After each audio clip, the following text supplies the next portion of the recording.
नमस्कार, श्री स्वामी समर्थ. तर उद्या आहे पौष महिन्यातील तिसरा रविवार. तर बघा, पौष महिन्यात सूर्यदेवाची पूजा आपण केली तर आपल्याला धन समृद्धीची कमतरता कधीच भासत नाही. त्यामुळं या महिन्यात जे काही 4-5 रविवार येतात त्या रविवारी सकाळी पूजा मांडून सूर्यदेवाला जल अर्पण केलं जातं. तर बघा, पौष महिन्यात कोणत्याही प्रकारचं शुभ कार्य शक्यतो केलं जात नाही, कारण या महिन्यात सूर्यदेव हे धनु राशीत असतात आणि त्यांचा पृथ्वीवरील प्रभाव हा खूपच कमी असतो. पण हा महिना दान आणि उपासनेच्या दृष्टीने खूपच चांगला मानला जातो. तर पौष महिन्यात सूर्यदेवाची पूजा केली जाते, त्याचप्रमाणे भगवान विष्णूच्या पूजेला सुद्धा विशेष महत्त्व आहे.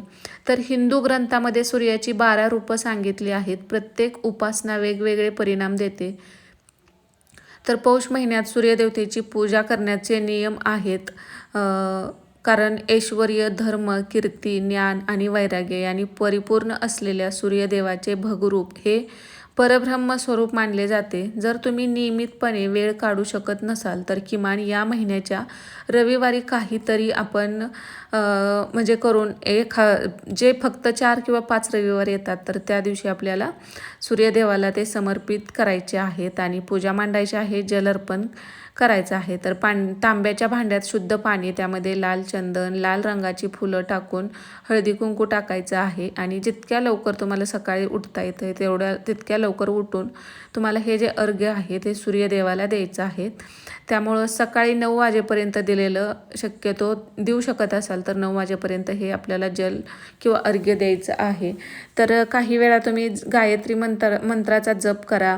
गायत्री मातेचा जप केल्यानं कुंडलीतील आपली सूर्याची स्थिती मजबूत होते असं म्हटलं जातं. याशिवाय तुम्ही सूर्य गायत्री मंत्र ओम भास्कराय पुत्र देही महातेजसे धीमही तर ह्या मंत्राचा सुद्धा जप करू शकता. तर या दिवशी स्नान करताना सुद्धा पाण्यात थोडंसं गंगेचं पाणी मिसळलं जातं आणि तीळ आणि तांदूळसुद्धा टाकलं जातात. तर आणि नंतर श्रीनारायणाचे नामस्मरण करून आपल्याला स्नान करायचं असतं. याशिवाय गूळ, लाल मसूर, तांबे, तीळ इत्यादीचं दान केलेलं या दिवशी शुभ मानलं जातं. लाल रंगाचे कपडे गरजूंना तुम्ही दान करू शकता.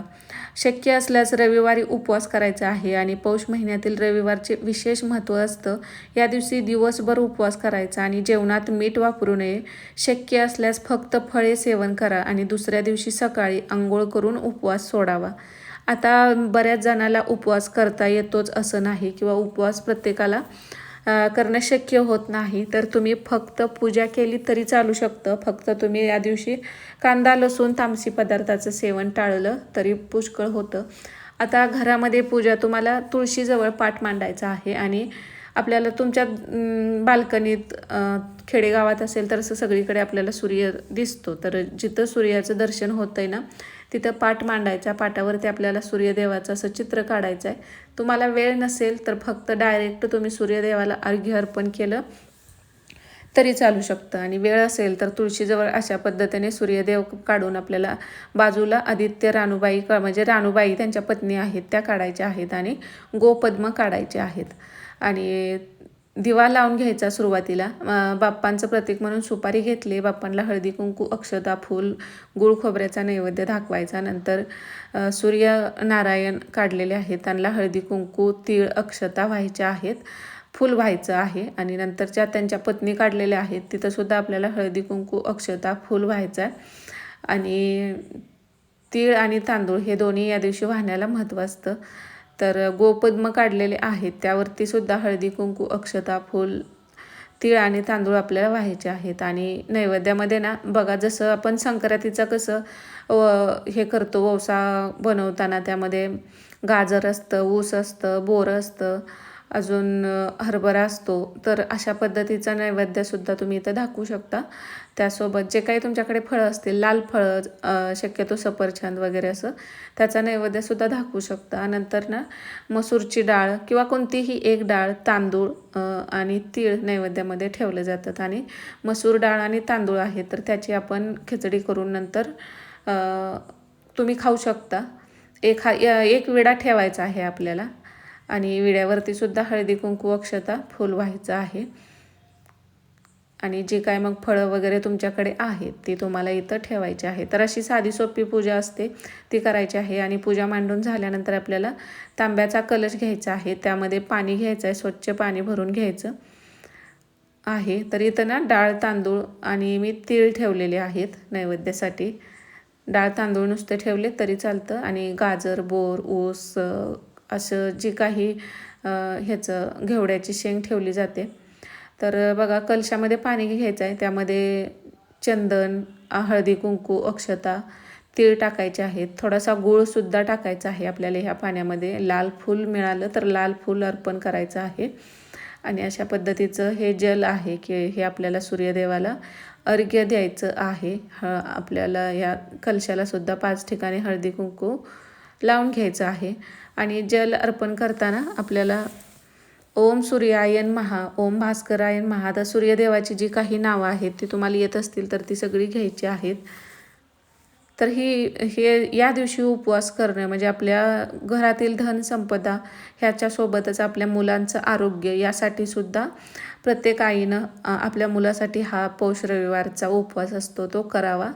आणि बऱ्याच ठिकाणी म्हणजे ग्रामीण भागात तर एक ही पद्धत अजून आहे, हा उपवास केलाच जातो आणि सूर्यदेवाची पूजा केली जाते. जसं की बघा आपण मार्गशीर्ष महिन्याचं गुरुवारचं व्रत करतो, त्याच पद्धतीने हे पौष रविवारचं व्रतसुद्धा केलं जातं. तर उपवास नाही जमला तर तुम्हाला फक्त पूजा मांडून जल अर्पण केलं तरी चालतं. आणि आता नोकरीनिमित्त बऱ्याच महिलांना सकाळी लवकर बाहेर पडावं लागतं, तर त्यांना एवढी सगळी पूजा वगैरे मांडणं होत नसेल तर तुम्ही नुसतं जल अर्पण केलं तरीसुद्धा चालू शकतं. आणि ही पूजानंतर आपल्याला 12 नंतर पूजा तुम्ही काढून घेतली तरीसुद्धा चालू शकते. बाहेर बाल्कनीत असाल तिथं ठेवून दिली 1 दिवस तरी चालते, दुसऱ्या दिवशी काढली तरीसुद्धा चालू शकते. पूजा मांडणीचं जास्त काही नियम नसतात. महत्त्वाचं म्हणजे आपल्याला सूर्यदेवाला जल अर्पण करणं आणि त्यामागची आपली भावना एवढंच इथं महत्त्वाचं राहतं. नंतर आपल्याला ह्याचे आदित्य रानूबाईची जी कथा असते तर ती कथा वाचण्याला सुद्धा खूप महत्त्व आहे. ही पूजा करून झाल्यानंतर तुम्हाला कथा वाचायची आहे, जी की तुम्हाला मोबाईलवर सुद्धा मिळून जाते. पुस्तक असेल तर पुस्तकातली वाचू शकता, जर पुस्तक नसेल तर मोबाईलवर लावून तुम्ही नुसती कथा ऐकली तरी चालू शकतं. आता तुम्हाला पूजा वगैरे मांडणी काहीच करायला नाही जमलं तर तुम्ही कथा ऐकली आणि सूर्याला जल दिलं तरीसुद्धा ह्या कथेचं जे काही संपूर्ण फळ आहे ते तुम्हाला मिळून जातं. तर बघा अनेकदा पौष महिन्यात विशेषतः उत्तरेकडे थंडीची लाट असते, आपल्याकडे अवकाळी पाऊससुद्धा येतात. तर पौष महिन्यातील रविवारी सूर्यदेवतेची पूजा करून या पवित्र महिन्याचा लाभ बऱ्याच जणी घेतात, बऱ्याच महिला घेतात. तर अशा पद्धतीने तुम्ही हा उद्याचा 3रा रविवार आहे, तुम्हाला पूजा करायची असेल, तुम्ही पहिला 2रा राहिला असेल आता जरी केली तरी चालू शकतं. 1-2 रविवार तुमच्या हातून घडून गेले तरी चालू शकतं. पुढच्या वर्षी म्हणजे आता बऱ्याच जणांना माहीत नसतं की ही पौष रविवारची पूजासुद्धा असते किंवा आदित्य रानूबाईची कथा वाचली जाते. व्हिडिओ आवडला तर लाईक करा. श्री स्वामी समर्थ.